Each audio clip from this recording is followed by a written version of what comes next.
Welcome back to All the Things Real. I'm Mel and I'm your host, and I like to keep things real. So I dive deep into the real lives of the real stories of people in the East Valley and beyond. We are looking for people that are in residential real estate, commercial developments, entrepreneurship, mental health, interior design. We are just designing our lives, and no topic is going to be too real. Follow me, Melissa. I'm a native of Arizona. We're going to keep it real.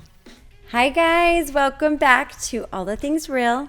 I'm here today with Mr. Johann. How do you say your name? The last name? Warnholtz. Oh, okay. Warnholtz, yeah. Is that German? It's German. Okay. I have the most German name you'll ever hear.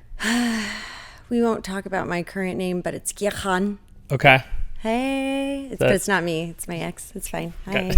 Okay. Johann is the founder and owner of Exceptional Vibes, and you guys do marketing and event planning. That's right. In Phoenix, Arizona. Yeah.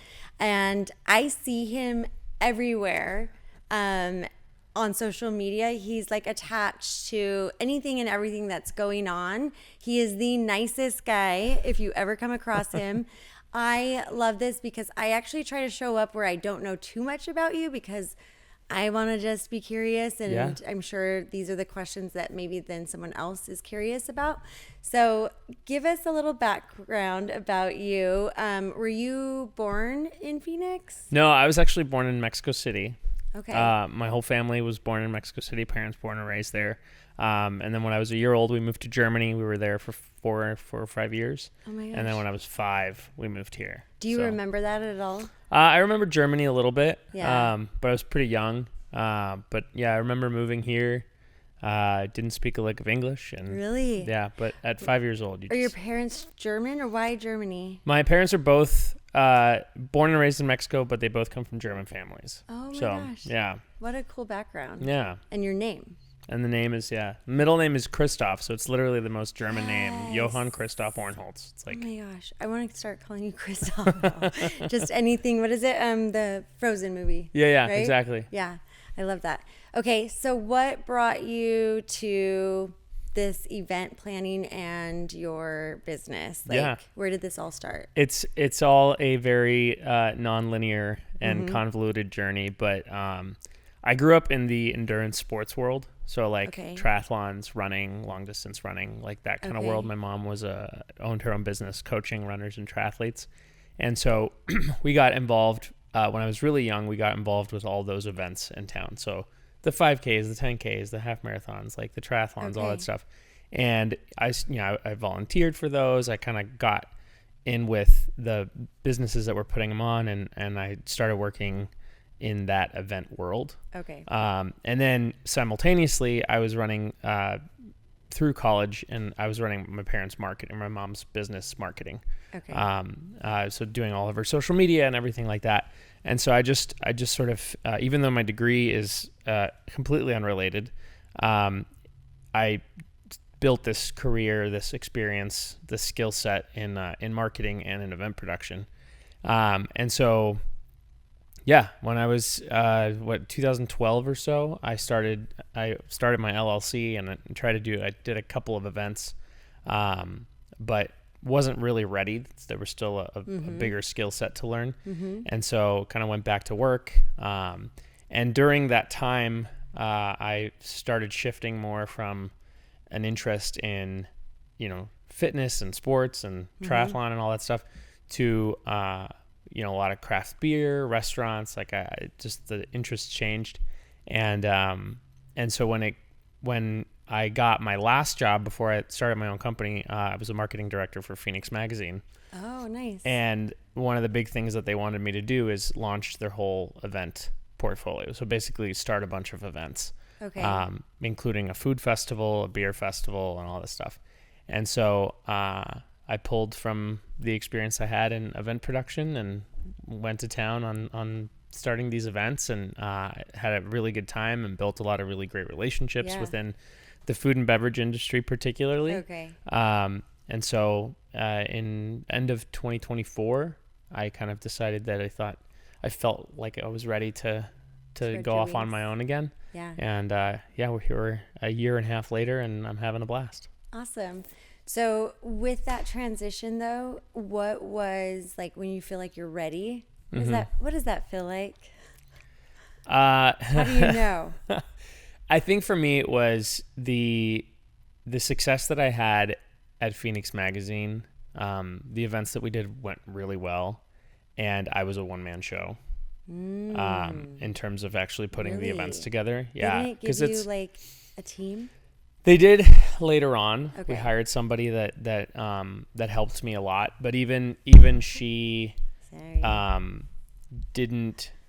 Her experience was in like corporate events. She worked for hotels, and so a lot more like conferences and stuff like that. So the whole festival that's a whole other world in the event planning. So it's funny when people call me an event planner. I'm always like, yeah, but like different, because event planners in the industry are typically conferences. Like exactly. And I have no experience in that world, but you give me an open field and some fencing and a liquor license, and I'll put on a beer festival, and that's a skill set that a lot of event planners don't have. Right. But so for the first two out of the 3 years that I was with Phoenix Magazine, I was a one-man show, and I would organize all these events by myself. And so when I decided that it was time for me to go off on my own, I felt confident in the fact that I could bring my relationships with me. Enough people within that world in Phoenix like knew me and the events that I produced. Like they knew the you quality were a little of bit established. Yeah. And so I felt like, I can work really hard to put on an event for a big company, and hopefully it makes enough money for them. Or I could put on an event for myself, and if I make the same amount for me as an individual or as a small business, it's huge. Right. So that was kind of the big thinking behind it, and we had a good year last year. That's awesome. Yeah. So are you primarily focusing on just those things like the outdoor beer festivals, and what is your overall goal? You're a baby, it's a year and a half. Is it like the beer festivals? It is and it isn't. So for me, there's a lot of really big events already in town, like big ones, right? Like Arizona Strong Beer Festival, Copper State Beer Festival, Devour, like these big food and beverage events. And I'm not trying to compete with those. There's a demand for sort of this like smaller, more intimate experience. And so for me, I think that's the world that I kind of want to try to live in. Yeah. But I mean, we do. Yeah. And it's like, does it benefit, the really, really big festivals are awesome. But there's, once you kind of go past a certain amount of volume of people, it's harder for the vendors to really connect with people because they're like super busy dishing out samples. Whereas if the event is like a little bit smaller, it's big enough to really like garner a lot of attention, but it's small enough to where they have a little bit more time to talk to people and to kind of make those connections.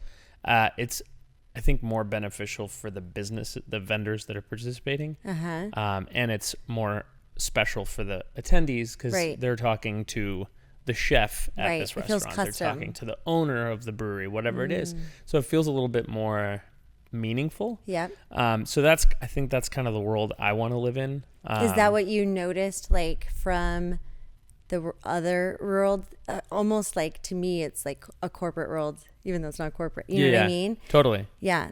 Is that also what helped you decide, like, I want to jump and start it on my own because I want to be able to like create more that experience? 100%. I do feel like without me knowing anything and just sometimes attending these things and hearing your name around, it is a very hands-on experience for the business owner. Yes. And then I think by it being more of a hands-on experience, you working directly with them, which sounds like a lot of fucking work, by the way, is that like then whoever is going to attend gets more of a, like, you can tell like, oh, this is custom. Yeah. A bit, but still big enough, like you said, you got to make money. Yep. And they want it big enough to have attraction, but also, yeah. Yeah.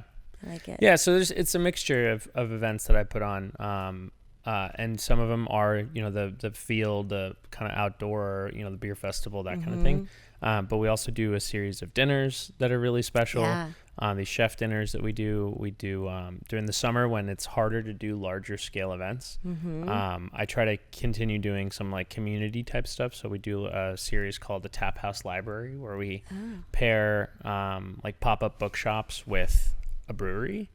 And so they pop up at the brewery, and we kind of create like a little book meetup kind of thing where people can come and bring their book club or sit and read. Are you into books? I am. It's funny. I've always been a big reader, but you kind of like, it's easy to stop reading as you get older and you get busier. Yeah. And then last year, it was right when I started my company. My wife actually got really into reading.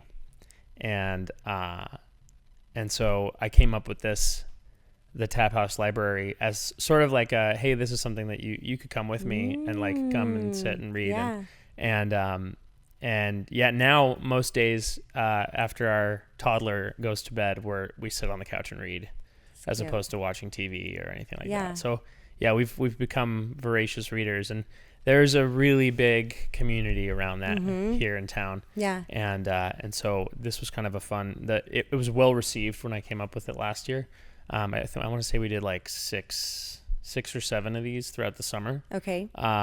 And yeah, people would show up. And they would get what? Like, what is, explain that experience. You show up to a tap house, a brewery. Yeah. So it's completely free event. It's not a revenue generator for me at all. It's just more of a community building thing. Okay. The breweries sell their beer. The bookshops sell their books, and that's it. Yeah. And so it's sort of, people show up with their books and they sit at the bar and read while drinking their beer, and it's just kind of a different take on a taproom experience, and a different take on a book club. 100%. Yeah. Maybe someone that wants to just sit by themselves and read. Yeah. Yeah. Have a beer. For sure. Yeah. So I like that. And then they get to go, pick up another book or two, and so everybody kind of wins off of right. it. Yeah. So with the summer, well, first let's just take a intermission here because we're talking about beer. Yeah. I brought you a Phantom Fox Chupacabra. I love it. I just want to open it, but then I'm gonna let you pour it. Okay. I am a big fan of Phantom Fox. Yeah. I've done a lot of work with those guys, and that is how I met you. You were collaborating, I believe, and we have another beer coming up. Do you? Yeah. It should be ready very soon. It's called Exceptional Peel. We made it last year. Okay. And last year we used like 100 lemons from my own tree, like in the kind of later part of the brewing process. Okay. This time we used they used blood orange and grapefruit. So it's like sort of like an American style of like a Blue Moon. Okay. That's just a little lighter. Yeah. And that is a beer that we've made now each year for an event that I do down here in downtown Mesa. Okay. So I'm very excited. What's the event? It's Flavors on Main. Okay, we'll get into that. Yeah, we'll talk about it. I mean, I started just hearing more about that, and I'm like, wait, why? We're always out of town. Yeah. I hate it. So I'm drinking the Texas Craft Sour Pickle Vodka that is amazing to sip on, take a shot of, or put in your Bloody Mary. I love that. Cheers. Cheers. Thanks for being here.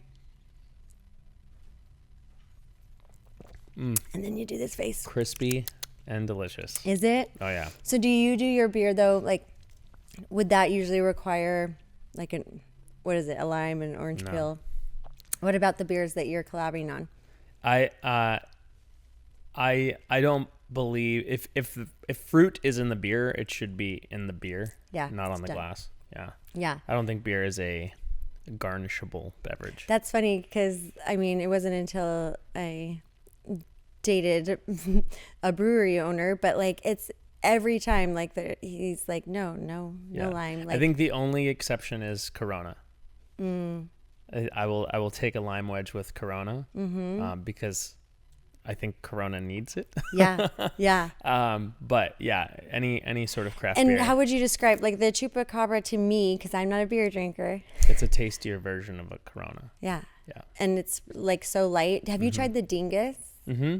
And I don't know if that has any citrus flavoring, but No. it just seems like it's such a, as we're approaching these hot temperatures in Arizona, at least, like a Chupacabra is the go-to, Yeah. or this now Dingus that's like what 2% or something. The American Like looks like water. Yeah. Yeah. I mean, I think as a brewery, like you have to appeal to the masses to some degree. Yeah. And, you know, there's still a lot of people out there that would prefer a Coors Light or a Miller Lite or a Bud Light. And Right. so as a brewery, making something equivalent is the smart way to go. For Right. Sure. Or buy a Montucky. There you go. Okay. So this, what did you call it? Flavors on Main. Flavors on Main. And is it mostly for just Mesa downtown? Yeah. Yeah. Okay. So that is a 100% downtown Mesa event. It's sort of a riff on a bar crawl, but it's more food. I call it more of a foodie crawl. Okay. Because it gives people a chance to try all the different restaurants and the bars, breweries, the cider, the distillery, etc. And so basically it's $20 for the wristband, and that unlocks like small bites and small pours at small costs from all the different places. So instead of going to a restaurant and ordering a full entree and then having to go to another restaurant and ordering a full entree and like you're too full to do that, you can grab a taco here, a slider there, a thing there. You can grab a beer. Okay. And then go grab a cocktail, and it's all like low cost, so you Right. can really kind of experience everything that downtown Mesa has. Okay. And that idea kind of came about just through conversations with the business owners here in downtown Mesa, with the Downtown Mesa Association, just kind of getting their feedback on what's worked and what hasn't. Yeah. And so for us, the logistical lift is really light. We set up a booth outside of Chupacabra, and Is that where you start? That's where you check in. And how does that look like? Do you get to jump from wherever you want to go, or is it like here's number one, number two, number three? No, it's self-guided. So what we Okay. do, like I said, the only thing we got to do is set up our little booth, and we print maps. Oh, okay. And all the businesses are marked on the maps and on the map, and then all the different deals or offerings that they're doing are listed on there. So you come, you check in, you get your wristband, you grab your map, and then you go and visit whoever you want to visit. And so it's fun that way because it's, you know, it dissipates the crowd all throughout downtown Mesa. Right. Like I said, people get to try a bunch of different places they maybe have never tried before. Yeah. Or, you know, some of the restaurants will do like a new dish, like something different. Okay. So it kind of Just, gives like, people a chance specific for that experience. Yeah. I love that. And so, yeah, the first one we did was in March of last year, and it was like 300-ish I heard people. it was awesome. It was packed. Yeah. We did one in November. It was a lot smaller. And so this year we're already on pace to have it match or exceed. Because the you can first buy one. your ticket up front. Where do you find to buy a ticket? Through either our Instagram, The Exceptional Vibe, or our website, exceptionalvibe.com. Okay. And do they get like, what's the time? it's from 11 to 6, Oh, so okay. it's plenty of time. Yeah. So you can like grab lunch. you can range go it grab around some your drinks, lunch or dinner. and then grab dinner. Like it can be both for sure. Okay. Or you And- just graze all day, which is also. I was gonna say you nice. could though, even though like you're probably not. When I've done a bar crawl, and my experience is always like you hit maybe 3 out of the 10. So maybe just saying like, okay, we're gonna come just do a happy hour thing.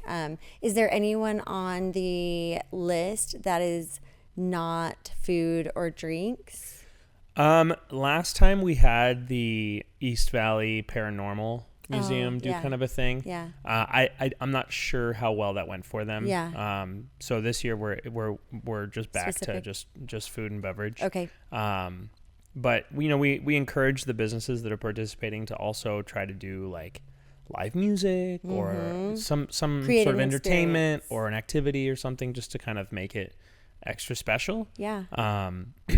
And, you know, ultimately, like, if you have music, people might stick around a little longer, spend a little bit more money. Right. But yeah, I mean, it's a fun concept because nobody has to do anything really that special. Like for the businesses, it's easy to be like, all right, well, we're just gonna, for this one night, we're gonna do a $4, taco. Right. For these, for Just people that changing the have the price. wristband, and then they can just crank those tacos out. Or,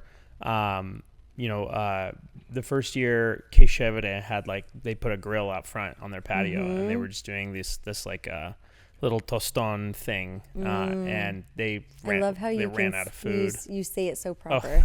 Oh. I'm always like, give me the thing that looks like this. Yeah. But yeah, so for them it was a good day. Yeah. A lot of people I remember we were still at our booth. It was maybe 3:00 or so, and John from AZ Distilling Company kind of wandered over and was like, "So how's it going?" I was like, "It's going really well. People are, buying tickets, day of. It's busy." And he goes, "Yeah, I know. My bartenders hate me right now." And I was like, he's like, "They've been slammed since 11 o'clock this morning." I was like, "You're welcome." Yes. So it's all a learning experience. You Goat got to and prep. ran out of food that day. Oh, that's awesome. Yeah. So we were really happy. Yeah. And there's a lot of crawls that happen in downtown Mesa, but they're pretty sparsely attended from what I can tell. Yeah. This is just a different take on it. And the concept is fun enough to where I'm starting to think about reaching out to Gilbert and maybe Chandler. I was just going to ask you that. Is it going to be a main for the other? Yeah, it would change the name up a little bit. But yeah, I mean, it's these downtowns, particularly in the East Valley, are little hotbeds of food and beverage now, and they're only getting better. And so, I think it's a fun concept to let people really explore. Right. And Phoenix is not well known for walkable areas. Right, we're driving everywhere, giant parking lots, all this stuff. And so anytime where we can kind of shine a light on these little hot spots, where you can just park your car and just walk from place to place and eat and drink to your heart's desire, that's cool. I love that so much. I am all about the experiences. I'm already how do I get involved in that besides eating and drinking? So is there anything, I don't want to spill any kind of beans. I get to hear some of the background of things that maybe you're working on or not working on.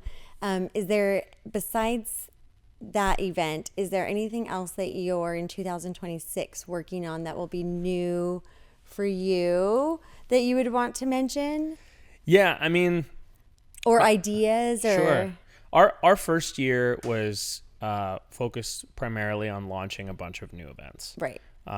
So Flavors on Main was one of them. The Sunday dinners, which is that series of dinners that I do, was another one. We did 4 of them last year. Okay. Those are really fun. We bring 3 chefs in to cook their version of the same theme or the same dish. Oh. And then everybody gets to try all 3 dishes and vote for their favorite. So it's sort of like a little live cooking competition. Was there anyone in downtown Mesa that was a part of that? Was Worth? No, Guadalupe on Main. Oh, okay. Which is not particularly downtown, but it's down the street. Yeah. Yeah, they're so good. they won the mole dinner. Did they? So yeah. They are phenomenal. Yeah. Their food is really great. It's one of those things that they are in downtown Mesa, but they're not, like you said. And then it's a nice surprise because even just it's a cool space. Yeah, it's beautiful. It's beautiful. It's authentically tasting. The vibe is great. It has an exceptional vibe. Yeah. And it has all the things. Yeah, they're clients of mine actually, so that works out nicely. I think too, their food and drinks. I'm trying to adjust my mic here. I just love that it really is good. So when you can make an exceptional vibe, but also you could be, you can trust them. I want to do an event with them because you just know overall that they're great. Yeah. Yeah, I like it. So the Sunday dinners are really fun. We did Arizona Brunch Fest, AZ Brunch Fest last year, which was our biggest event. Really? What month do you try to do that in? That one's in December. So we did December 7th. This year it's on December 6th. It's a brunch specific food festival. So literally It's like after my own heart. unlimited bites of food from all the restaurants. So it's one ticket price, and then you get all you can eat, and then it's got drink tickets and all that. So that's going to be our biggest. That's going to be sort of our. Where's that held at? Scottsdale Stadium. Okay. So where the Giants play in downtown Scottsdale. Super fun event. That event was super fun. It was sort of the pinnacle of our year last year, where it all kind of came together. And then we did another event in January called the Arizona Soup Festival. Oh, I heard of that one. And that one was like everybody got a mug, and you got to go around and wasn't that like the perfect timing too with like the weather? Yeah. Was it like? Well, it's funny because the week before the event, the weather was warming up. It was like 80. Yeah, you're like, oh shit. And then it cooled down, and then the weekend of the event, it was sort of raining off and on, and it was an indoor event, so it ended up being a perfect. Oh, okay. Perfect. Yeah. Does that scare you with the event planning of like the outdoor stuff? Always. Arizona, man. Always. I mean, even Brunch Fest, like 2 weeks or a week and a half before Brunch Fest, it said it was going to rain, and then as it got closer, the weather cleared up, and it was perfect. With Brunch Fest, I feel like there's a huge marketing for you with single people. Because once upon a time when I was on a dating app, every girl's profile says brunch. I like to brunch. Well, and I kind of market that event as like celebrating Arizona's favorite meal. Okay. Because 100%, like it's, when 8 out of the 12 months of the year, the weather is perfect to be sitting on a patio somewhere. Like, patio. Yeah, and you don't want to get up early to go eat breakfast. Eat. So it's like the perfect like late breakfast with booze. It's just a fun, and I love brunch, and so this event just made a lot of sense. And when we started promoting it and everything, we got a lot of like, how is this not a thing already? Yeah, that I can't believe there isn't that thing. So we were able to kind of launch that. It did really, really well, and so that'll be sort of our staple event. Yeah. Okay, I love that. Is there anything else that you're working on, or that you even if you're not working on, I was gonna say that you're excited for? And this is where I was gonna get to, and I got distracted. Welcome to. So last year, I know, right? Last year was sort of launching all these events, but ultimately the big goal is for Exceptional Vibe to like mainstay as a marketing agency. Okay.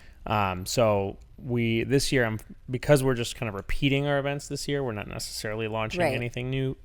There may be some exceptions to that.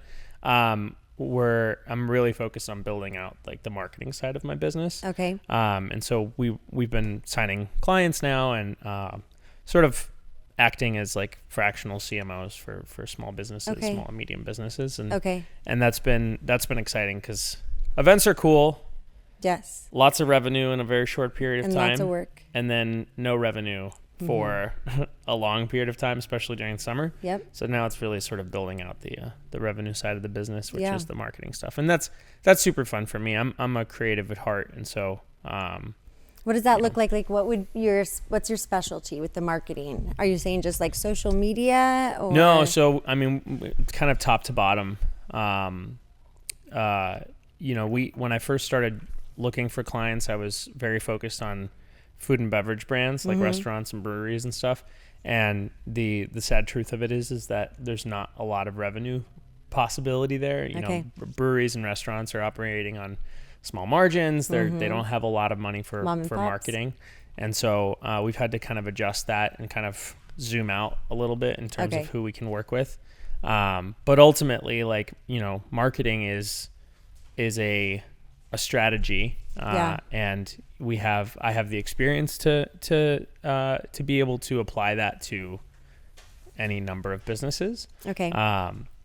So yeah, I mean, right now we do work with some breweries, we work with some restaurants, but we also kind of our two big clients are essentially businesses that do work for restaurants or breweries. Okay. So one of them is this craft culture draft solutions. So they build and maintain draft systems for restaurants and bars and stuff. Okay. And they've worked with some really big breweries like Wren House and some of these bigger ones, formation, stuff like that. And so they're more, as opposed to sort of where with a restaurant or a brewery, it's a lot of social media, it's all just being in front of people and a lot of organic sort of content driven stuff. This is more lead generation, it's a little more in the weeds when it comes to marketing. Okay. It's all and this stuff that I hate. Yeah. How are you with CRMs? I mean, ultimately, it is an annoying necessity for a business, but I try to make it so that it's approachable. I try to focus on, the reason I like working with smaller businesses is because you can focus on building out their community, on building out their brand identity, and sort of like giving it their personality, which is a lot more fun than doing something a little bit more in the box structured. Yeah, I feel like that's a whole, like, in real estate, that is the number one rule. I'm failing all the time of, like, if you don't have your CRM, and that's the number one, you're not going to stay successful, because it's just like your seasonal stuff. And I guess for design too, it's like this. Well, I mean, the nice thing is that we're only getting more, and like, it's only getting easier and easier to automate a lot of things, particularly from a CRM, like sales process perspective. Follow-ups, things like that it's getting a little easier to sort of automate that, which makes everybody's life easier. It is. But it is, again, a skill set. I mean, this whole AI thing, we don't need to talk about it, but ultimately the skill set associated with that is learning how to use it properly as a tool. And if it could be a whole other job of figuring that out. 100%. Believe me, I am in the weeds. I was talking about this with somebody the other day. It's like when Google first launched. And we had classes in school of how to, like, search for things. Yeah. And, how to write the prompts, and, do you use It's like a lot of brackets, ChatGPT right now. Yeah. It's like, learning how to give the information to this tool to give you what you need back. Yeah. And I have my brother's a teacher, and my best friend's a teacher, and they're like building prompt design into classes now in school so that kids know what to ask of an AI, of a ChatGPT, in order to get the results that they need. Right. And so we have to learn it. Right. Right. Isn't that kind of funny though? It's like, I don't know if it's the pickle juice talking, but it's like when you put yourself in a room in life, you have to know the right questions to ask. 100%. And like just getting, in the room, you have to put yourself out there by asking the right question. So, well, and just like what the other thing we had to learn when I was in school and the internet was just starting to be more used for research and all this stuff, we had to learn, like, how to vet the resources that we're, the sources that we're using, and know that it's a reputable source of information. Yeah. And the same thing goes to something like AI, where it's like, if you're not asking the right question, it's going to tell you what you want to hear. Right. And it can be, it literally says at the bottom of all of them, like, these responses are not always, like, factually accurate. Right. And, like, that's important for kids to learn how to navigate, so that, shit can get real dark real quick if we don't learn how to navigate. But that's also the internet and 100%. Kids right now. It's so scary having a teenager. Yeah. I have a 3-year-old, so I don't know. I don't know what that's like yet. I mean, who knows what will be going on by the time. Give me a decade. Yes. Oh my gosh. But, like, that's with my daughter. I'm like, listen, if you want access to all these things, then I need you to, like, on summer break, if you're not doing sports, if you're not doing whatever, talk with ChatGPT and figure out a business to start. That's awesome. And even if you're not going to do that business, I just want her to start, like, thinking that way. Trying to think that way, and then bring it to me what you got, and even though she didn't do anything with it, she started a babysitting business through ChatGPT and made an invitation on, or not invitation, but like her advertising on Canva and all the things. And this was going into 7th grade. She will probably murder me every time I bring her up. By the way, she's gonna be like, "You're so embarrassing." But yeah, it's a whole other. Use ChatGPT as a parent, as your babysitter during summer. I mean, give them something to do. Yeah, no, I think that's great. Yeah. Yeah. So being in Phoenix most of your life now, right? Mm-hmm. Where are you guys located? Like, where do you and your wife, are you in Mesa? We're in Gilbert. Okay. Yeah, just south of the Mesa Gilbert border. So Okay. So do you have a favorite spot in Gilbert that you want the people to know, like coming to Arizona, or an event that happens in Gilbert? Like what would you want to share? I mean, downtown Gilbert's only getting better. There's so many little restaurants and little pockets. You know, Agritopia has really great stuff. Kind of the Morrison Ranch area has some stuff. I mean, there's a lot of little pockets. And for me, my biggest thing is like always support local restaurants. Right. So like go to places that are local, because the experience will be better. Your money goes further, all of the things. Yeah. I think Gilbert is still coming.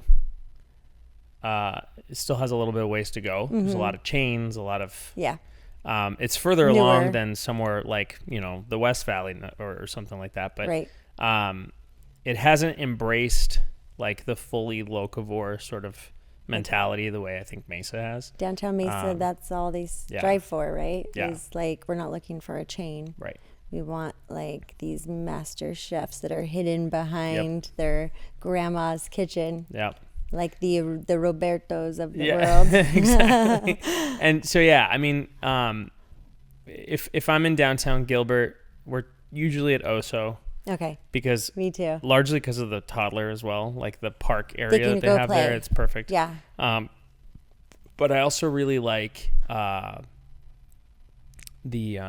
Joe's barbecue is awesome. The Sotol, the rooftop bar. I know, no one knows it's really there. Cool. I'm like, there's cocktails and then the view. Yeah. Like if it's still like right now, perfect time to go at sunset. Good luck though getting a reservation, because I feel like it is getting a little bit, but like 2 years ago, all my friends were like, what are you talking about? I should also add, because I said Gilbert has a lot of chains. Downtown Gilbert has a lot of local chains. Yes. Right? Like Postino and Joyride and Clever Koi and Barrio Queen. Like those are local restaurants. Yeah. But they are started chains. Here.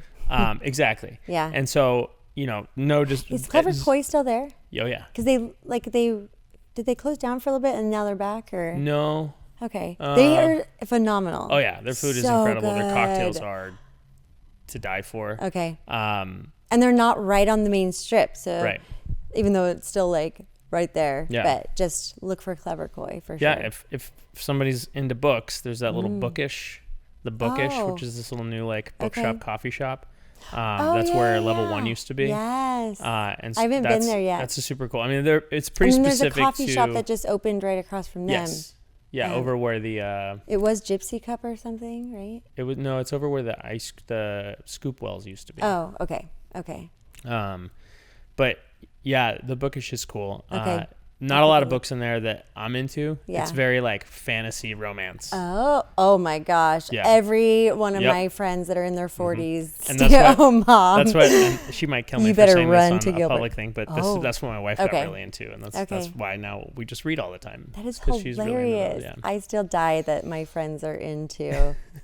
It's funny, Danielle Katie, shout out, wanted to start like a book club and like we're gonna meet at Rebel and all these things, and I was just like, I will never read, especially these fantasy books that you're talking about. They're but she's like, but no, it's really just for us to get together and have an excuse monthly to like see each other. And there's alcohol and there's food and I'm like, okay, I'll come for the wine. Yeah. But I will not probably have time to open a book. Yeah. Unless I'm going to bed. I will Okay. say one. It's in Chandler, not Gilbert, but a place that I discovered recently or visited for the first time recently is George and Gather. Yeah. Really like that place. So good. And then then if I'm in the East Valley, downtown Mesa is typically my go-to. Yeah. So, anywhere from here to, or from Phantom Fox to Pedal House, Worth Takeaway is sensational. Burrito Holics is good.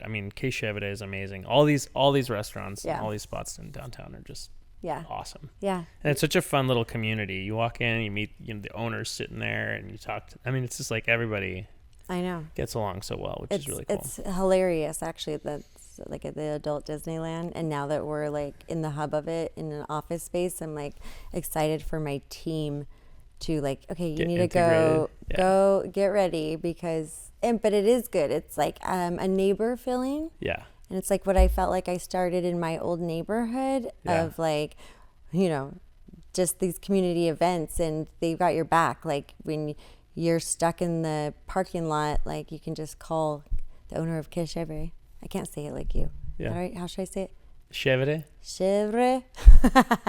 I can't roll like that. It's more of a Venezuelan like phrase. So good. Just Yeah. go there and eat and experience Oh, yeah. Orvid and his wife. Yeah. The wife will hide, but she's the one behind the good Yeah. flavors. Well, thank you so much for coming No, thank on you my for having me. podcast today and being the guinea pig I love pretty it. much in my new office location. It's super cool. Yeah, I'm excited to Congrats. have you back once we're all completely set Yeah. up, hopefully. And I feel like there might be some collaboration in I love that. in the future. I Cheers. love that. Cheers. Thank you so much. Thanks for having me. Bye, guys.